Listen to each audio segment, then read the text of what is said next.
Welcome to Straight Shot Politics. Each episode will bring you in-depth discussion with experts, community leaders, and analysts who will share their insights, experiences, and predictions. From local elections to global diplomacy, we'll provide you with the tools and perspectives you'll need to navigate today's real-world landscape.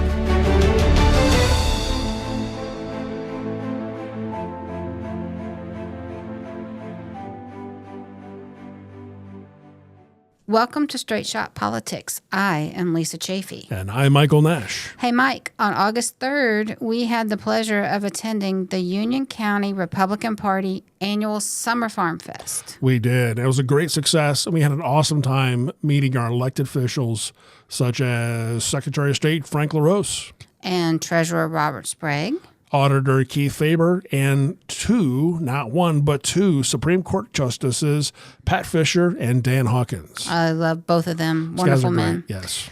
We also spoke with Senate President Rob McCauley and our illustrious Attorney General Dave Yost and his incredibly talented wife, Darlene.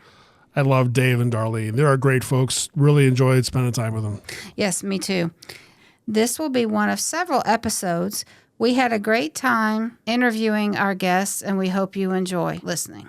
Joining us now is Jake Poling, who is the Great Lakes Regional Manager for Turning Point USA. Jake, welcome. Thank you, Lisa. I appreciate it. Hey, Jake. So, one thing I want you to clarify for our listeners, we've got different things, different groups in Turning Point. So define those and tell us what they are. Turning Point USA has a huge family tree. We launched in 2012. I apologize. With Turning Point USA, Charlie Kirk decided that there was a culture war to be won, and we launched back in 2012 on high school and college campuses. And then a few years back, we decided that there was more to be done. So we decided to branch off and split up Turning Point USA into an action group as well. And so we are now designated as a 501c3 and a 501c4. Turning Point Action is 501c4, so they can endorse and support political candidates and a party, whereas Turning Point USA focuses on education and building future leaders. Awesome. So I know how many schools, roughly, high schools, is Turning Point USA in? Currently we are in 1,000 college campuses and over 1,600 high school campuses. That's wonderful. And I've actually done some work with the chapter that's in Hilliard, at Hilliard-Davidson High School. Typically, what do these groups do? And I know in Hilliard, they were focused on, or are focused on, veterans and recognizing veterans and the Purple Heart Club and everything. What are some of the other projects that these groups are doing? Yeah, absolutely. So on their high school campuses, and we actually work with homeschool communities as well because they deserve to be included. They do a lot of different initiatives, so they'll do Veterans Day events and focus their work on that. Some are very involved in the faith community, so they want to do good things for the church. Many people like to also put together fundraising opportunities to be able to give back to their communities. And then what we encourage those students to do is go to our leadership trainings that we offer for nearly free at no cost, like our Chapter Leadership Summit down in Tampa, Florida, our America Fest conference out in Phoenix, Arizona, right before Christmas time. And we look at these clubs as future leaders clubs. So they're becoming young leaders that are creating are connecting the political divide in their high school campuses. And I actually would like to announce really quick that we are rebranding our high school department this year. And it is going to be now known as Club America.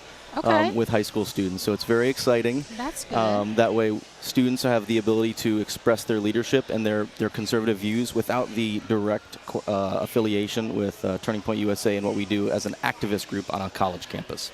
Okay, so if anybody would like to start one of these clubs in their local high schools, how do they get in touch with you or Turning Point? Yes. You can reach out to me at jake.poling@tpusa.com or go on to tpusa.com/getinvolved, and that'll get you connected with your local representative in any state that you're in. So you've been involved with this activity for how many years now? I'm going into my 5th year with Turning Point USA, and I started as a local representative for the high school program specifically, just in the state of Ohio and Indiana when we launched back in 2012 or 2022 for high schoolers. And what's been the highlight for you? What do you love about it? What I absolutely love about it is just seeing that these students are given an opportunity to do something that I wasn't when I was in high school. I was not necessarily outcast, but definitely treated differently because of my conservative views. And I didn't feel like I had a place to actually share those and elaborate on my viewpoints. And then Turning Point USA does absolutely give high school students and college students, for that matter, an opportunity to actually be leaders and express their views in an environment where they can meet other people who think the same. That's what I think is wonderful. Excellent. I know our Hilliard Club had some problems at their school being discriminated against by staff even, just because they're conservative. And, you know, we need to agree to disagree, and we need to promote conversation. And I think what these kids are doing, especially since schools don't teach debate anymore, they don't teach a lot of those classes that are great to help up-and-coming leaders learn. To do that in your organization is phenomenal. Absolutely. No, and that's why I preference this. We are a future leaders club, and I think I said that already. But we really believe that we are the epitome of what it means to be pro-American and creating the future of America. I love it. Plus, I see you have an app as well. So I'm looking at the Turning Point TPUSAstudents.com. I see an app that you can download. Yes, absolutely there is, and there's a lot of really cool resources on that app. You can put in your information, and we'll be able to contact you about all of our amazing events that we have upcoming. America Fest 2025, the coolest conference in the world, over 12,000 people expected plus, and you can actually register on there as well. We have early bird specials. So what kind Excellent. of things happen at the America Fest? America Fest is basically, look at it as a conservative Coachella, is a conservative festival of people who think the same. An and entire Coachella.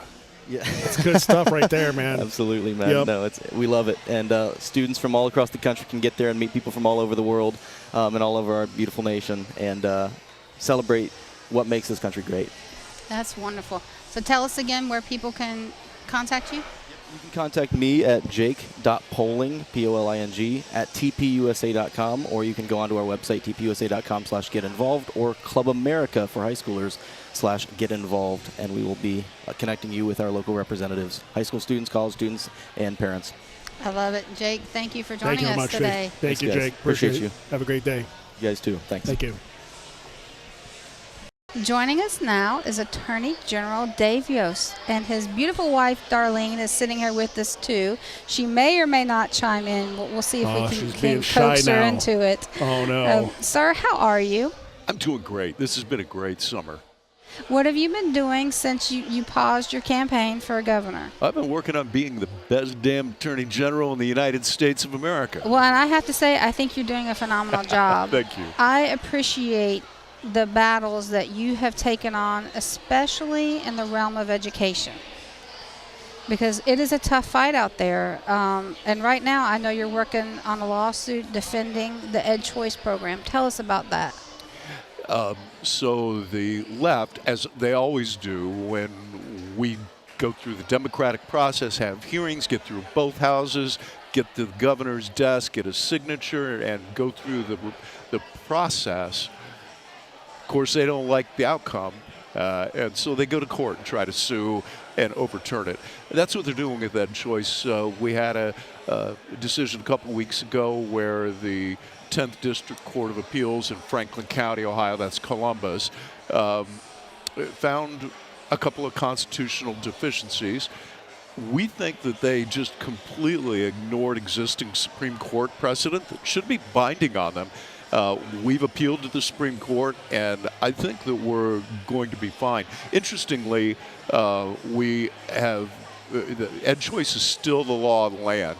The ruling against us has been stayed, and so we'll move on up and So for people who don't defend the know, law. Ed Choice is a program that allows students who are in public schools to take some money, and it depends on what age level they are, to a charter school or a private school. It's not robbing public schools of any funds, because let's say, for example, Cleveland, $30,000 per student is their bill, so to speak. And if the student gets to take $5,000 with them to the charter school, the school district still gets to keep $25,000, plus they have one less student. So smaller class size, which teachers are always arguing for. So I think it's a wonderful program, and many children of all income levels are benefiting from EdChoice. That's right. Not every school situation works for every kid. This empowers parents to be able to go and find the right situation for their kid where they can thrive and grow and learn and become the kind of citizens that we all want to see. Exactly. I know one of the other things that you've worked on is the SAFE Act bill, Oh, which was passed. The governor vetoed it. Our legislator rightfully overrode that veto. But again, the left is suing. And for those who don't know, the SAFE Act prevents the surgical and chemical transition of minors under the age of 18 from happening, even with parental consent. So where are we in that process? I know that the left filed another lawsuit against it. Yeah, and that's the Supreme Court just accepted jurisdiction on that. They didn't have to hear it. We, as expected, lost in the 10th District Court of Appeals. Of course. And so we'll have arguments sometime this winter on that, I would expect, and sometime in 26 we'll get a decision. But again, I'm very confident that the legislature's lawful acts are going to be upheld. Well, and what's wonderful is I'm seeing a lot of children's hospitals who have transgender clinics are closing those clinics now. Well, they should. As they should. You're not allowed to do the things that they were doing, so why keep that clinic open? Exactly. They can do it if they want to and not have any patients, but you're not allowed to do those procedures on minors. We got a lot of laws in Ohio that protect minors. You can't rent a car. You can't buy alcohol or tobacco. You can't get a tattoo. You can't vote. You can't enter into a contract. Why is all that? Because they're kids. They're growing up. We're trying to protect them from permanent consequences or long-term consequences. And I don't think there's too much that's longer-term consequence than changing your body. Exactly. It's crazy how anybody or any parents would allow that to happen. I don't understand. Yeah, I mean, they can't even get their ears pierced Right. without parental consent. Well, I've got to stick up for some of these parents here because they love their kids, Yes. and they've been told by these doctors, what would you rather have, a live daughter or a dead daughter or a live son? First of all, the science does not support that. Agreed. And we created a record in court of the problems with those things, with that research. And secondly, you can't blame the parent for wanting to protect their kid and No. trusting the docs. The docs are the ones that we should be mad at here, not the parents. Agree. So we actually got to speak with Keith Faber earlier, and we Yeah. talked about qualified immunity. He wants my job when I'm done with it. I know he does. Saw We that. talked to him Yeah. about that. So what is your take on this whole movement for qualified immunity to be removed? Well, I agree with Keith. It's a terrible idea. The idea is that somehow cops are not being held accountable. Cops are held accountable. Officer Coy in Franklin County was just sentenced to a very long sentence for the killing of Andre Hill in Columbus. That was unjustified. The fact of the matter is 99.9% of police uses of force are justified under the law. They're Right. trying to take that shield away, and what will happen is the cops will be held personally accountable. Their savings account, their house, their car will be fair game for these plaintiffs' lawyers to take everything they worked their whole life to do, because they were working for us and doing the job. Right. But It's not just them, though. It's teachers. It's the guy that drives the garbage truck. It's the paramedics. It's the firefighters. Right. It's a terrible public policy. Agree. But if we do that, then how are we going to find people that are willing to do those jobs? And who would want to? Yeah, exactly. Yeah. I mean, people are human, and what people don't understand is a police officer has literally a split second to make a decision. Right. His life or the person he's trying to arrest. And nobody has the right to question that. I mean, it's beyond my reason. The right to self-defense is natural law, the law of nature and nature's God, as the framers of the Declaration of Independence put it. Right. So your role as Attorney General means you're the top cop in the state. And, since 2020, we've seen a lot of craziness happen in public places, a lot of just insane violence. And this past week, it was a horrible situation in Cincinnati where a couple were just mobbed and beaten up by a group of people. We don't know all the details, but what's disturbing to me is city council members from Cincinnati saying those people asked for it, that they deserve that beat down. They were begging for it. They were begging for it. Yeah, and I don't care. Again, we don't know all the details. We weren't there. Whatever it was that they may have said, nobody deserves to be brutally attacked like that. In your role as AG, what can you do to help with these situations? I know it's jurisdictional and things like that. So we have offered our assistance for investigation. If they need a prosecutor, we're happy to come in and prosecute the cases.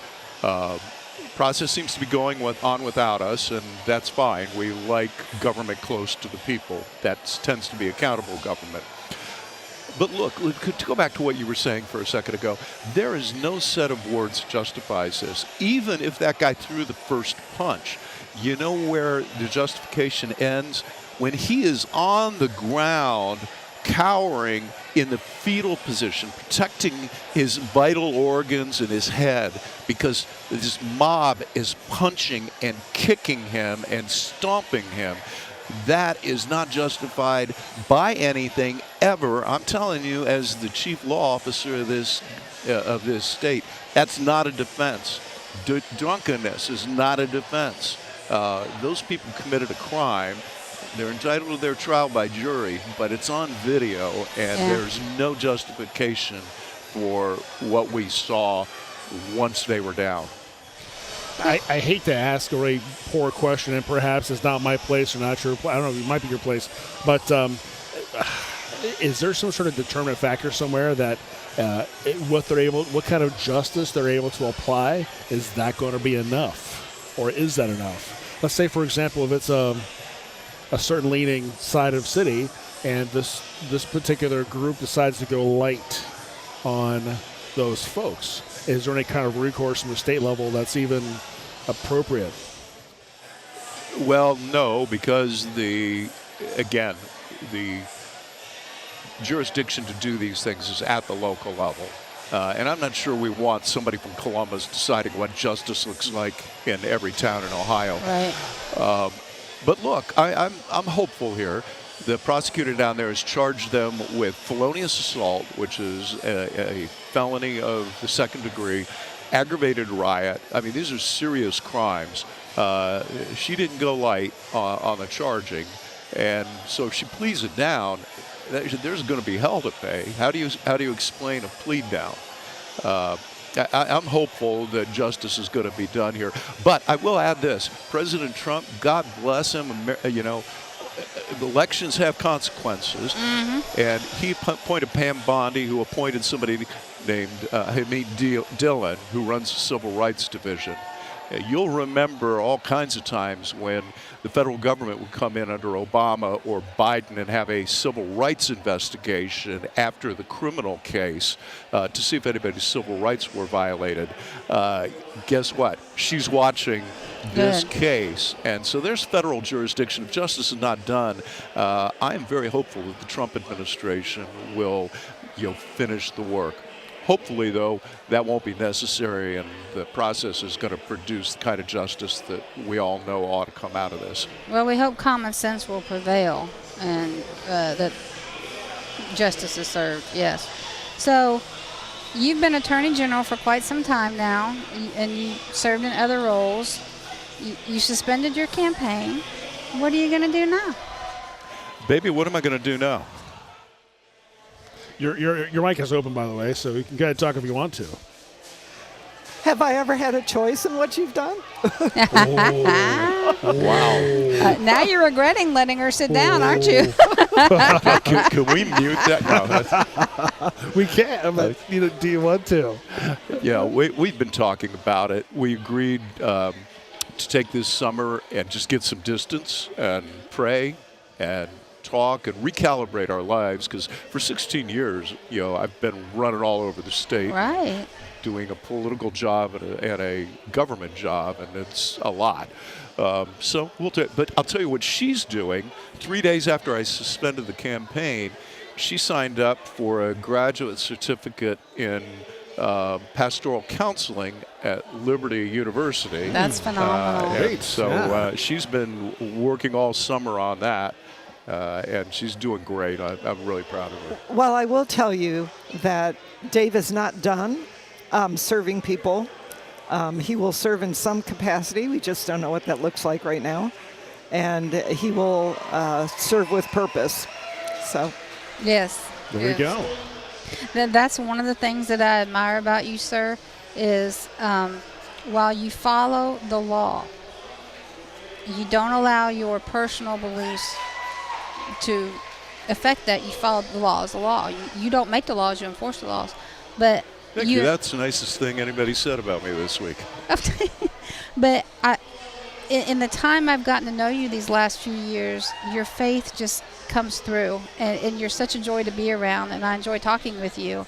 And I look forward to seeing what you're going to do next and what wonderful things. Of course, you're not done being the AG. You still have the election. Year and a half. Exactly. Year and a So, half. and I know you're in that role, many great things yet to come. And thank you for your service in that role. I know it's not been easy. And now that, since both of you had your mics open, we've spent some time with you, personal time with you, off the record, at various functions, various things in D.C. and those sort of things. You people are fantastic to be around as people. You're true role models. You really are. You really are. I mean, it's like, wow, these are people who are in leadership for the state, right? And to be with you, you're like regular people, and I appreciate that very much. And I hope it's not offending if I say that, but you people really are genuine. we are regular people. I know. Yes, yes, very much so. And I have to laugh because I was just thinking, every event that I see you, I either ask you or ask your wonderful staffer, Jacob, where's Darlene? All of my friends like her better than they like me. Darlene, you're a wonderful champion. And I know it's not been easy being the wife of the Attorney General, especially knowing there's death threats and just mean, vile people out there, and yet you stayed strong and you stuck to your faith and you stood by your man. And He's the best man I know. I love. She doesn't get out much. Well, I have to tell you, there was an event where at somebody's home, and you were singing. You were playing the piano. A lot of people don't know that you are a musician. You're a wonderful musician. And I was watching your wife watch you, and I was just in awe. It was so cute because the look in your eyes. Well, that's how I met him. I thought I was marrying a musician, so you got it. I call that bait and switch. There we go. Well, thank you so much for sitting down with us. Thank you. Let It's us been a joy. keep us updated on what the future holds, and just thank you for being here. Thank you you very for much. what you do. Thanks for joining us. Thank you. So joining us now from Americans for Prosperity is Amber Keener. How are you? I am great. I'm out here at Farm Fest, so it is always a good day when you're at Farm Fest in Union County. It is. Beautiful weather, lots of great people. And I have to brag a little bit on Amber's cute little 10-month-old son, Augie. He is the cutest little thing. I got to have my baby fixed. She let me hold him for a little bit. Or he let me hold him, actually. You so. can't hold him for very long, though, because no, he's so big. he is heavy. He's a big boy. That was a workout holding him. So tell us, what is Americans for Prosperity and what is your role? Well, Americans for Prosperity is exactly what it sounds like. We want prosperity for every single American. What I do with Americans for Prosperity is really grassroots engagement, and I work across Central Ohio in all those counties surrounding Franklin and Franklin County, really to connect the local community to their legislators. We want to put a megaphone to the voice of Ohioans so that they have that direct connection with their legislators. And some legislators are fantastic about reaching out to their constituents, but others, we have to put those constituents in front of them. And so that is the goal that I have, is really to narrow that distance for people so that they can have those direct communications and conversations. Now, AFP is different in that you don't endorse specific candidates, correct? On either side of the aisle. So AFP Action does endorse candidates. Okay. We will be looking at that process in 2026. We endorsed Bernie Moreno, and we knocked a whole lot of doors for him in 2024, and we are looking forward to some door knocking again in 26. We do not have that information yet, but I know that we will be coming out for good candidates, and I'm looking forward to it. So you can reach out to somebody like me that's in your region, and I am coordinating door launches already to do door knocking. We are really celebrating the passage of the One Big Beautiful Bill, that tax cut that Trump put into place originally in 2017. We are just going to celebrate that for a while and sit in the fact that those are now permanent, and we are very thankful to our members of Congress and our members in the Senate who supported that. And so that is going to be our focus for a little while. But I would look for me to be having door launches here in Central Ohio on the third Saturday of every month from now until Jesus returns. So. I love it.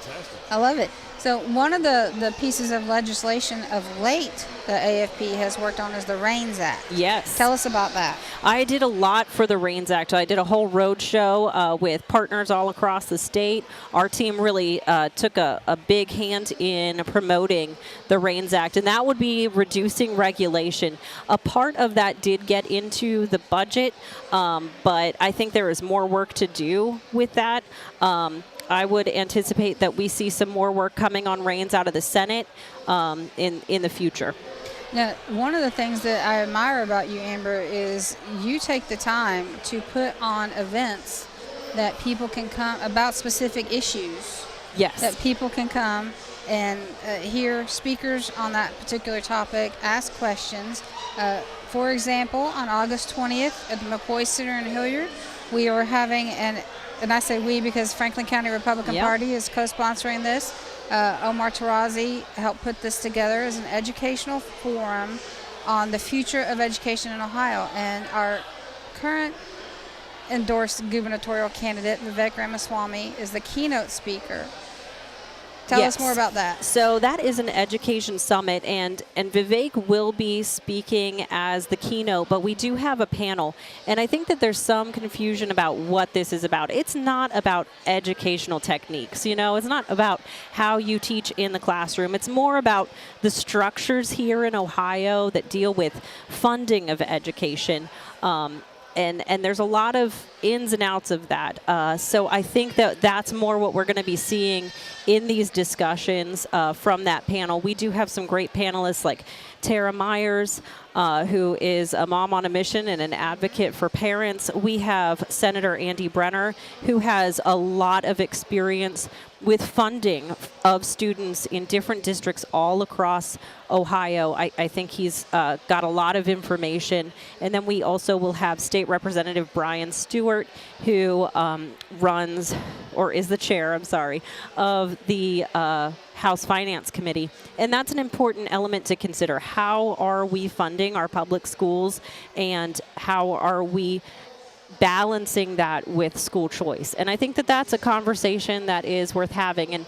And this is a more holistic and broad approach. I know that Franklin County thought that it was important to address some different issues that are kind of outside of AFP's purview, and that is something that our partners do.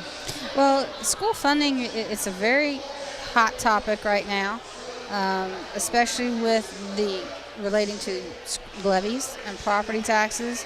The fact that Ohio is ranked 38th in the country in education, and there's no excuse for that. We used to be a lot higher than that. What's our return on investment?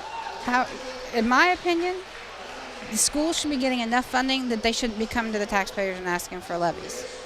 And a lot of that is tied to the unions. We know that, and that's going to be a topic of discussion as well that day. So what other things have you got going on? Oh, and by the way, before I forget, how can the event on August 20th is free, but does require registration. Where can they go to do that? So they can go to the Buckeye Blueprint and sign in there to register for that event. It is an event that is being shared far and wide on Facebook, so I think that you can find that event if you just go and you search for it. We are requiring registration. Space is limited, and I will say it is surprising how many people we already have registered. Wonderful. But the reason that we are requiring registration is because we really want to make sure that it is a safe environment for everybody who is attending. Yes. So what's next? What else have you got going on? So in the fall, I'm going to be starting up with a lot of different individual meetings with grassroots all across the region. I'm going to be doing a breakfast up in Knox County, and I'll be doing breakfasts and dinners in Franklin County, Union County, Fairfield County, and really just meeting with people who have already reached out to me. And we'll be having these dinners where I talk to them about what was in the budget, what got vetoed, where we're at with that, and also looking towards 2026 and really encouraging people to get involved and teaching them how to get out there and knock those doors. So it's a lot of education in this period leading up to 2026. And I do see a lot of those events on the website, not the website, but the app, AFP app. Yeah, you can. The Mom on a Mission, or no, the Mom app. What is it? It's the AFP. I call it the AFP app. The AFP app. Right. Is that one? Yeah, Movement of Millions. Yes. We call it the Mom app, and then I don't remember the actual title. Gotcha. Movement of Millions. There I like you go. it. It's good. Is AFP taking any roles in school board elections that are happening this November? We do not endorse at a local level. I know that there are some out there. In Gahanna, I believe there are a few conservative school board members out there, and we do not really get involved at those local levels. We can provide education. I know that we'll have some candidate trainings coming up, and that's a good resource that we offer. Oh, that's wonderful, because it is not easy to be a candidate. I know I ran for school board in 2021. Jim is a township trustee, and he's up for election this fall, re-election, actually. So it's tough, and I've watched the last couple of years. AFP is becoming more and more well known. Yes, and I love it, and I think AFP was pivotal in the voter turnout we had last November here in Ohio, which was phenomenal. Yeah, like I said, we knocked nearly 1 million doors for Bernie Moreno, and there towards the end, it was very strategic. If somebody had voted, we weren't going to knock on their door because we needed to save our time and hit those people who had not voted yet. So, and that is pivotal. That is great. And the organization, how to do that, was very valuable and fantastic. Yeah, and I'm so glad we're able to do that. I think that we will just be building on that capability in 2026, and that's why I said this fall, when I meet with folks out in these communities, it is going to be to educate them on why they need to door knock. We all know that it is historically the case that when one party is in office, that midterm election swings the other way. But we are really moving towards good things here in Ohio, and we want the pendulum to keep swinging in our direction. And so that is our priority. Keep this momentum going, bring more prosperity to the people of Ohio, and I think that we do that by identifying good, solid, conservative candidates and giving them the support on the ground. And that's what our organization does. We are really about the grassroots. I love it. I love it. So if somebody would like to volunteer How can they do that? They can reach out to me personally. I don't even mind sharing my number here, if that's okay. So they can give me a call if I can find my number. Well, plus you have the app, which is Oh, great. yeah, Gotta we have have the the app. app. So you can download that from the app store of your choice, right? Which is important because that's one way for AFP to reach out and greet its members, and also for membership drives and grassroots functionality and festivities, a great way for AFP to reach out to members, Yep. right? All right, I got your number. It is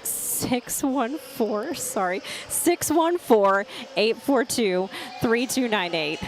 Wonderful.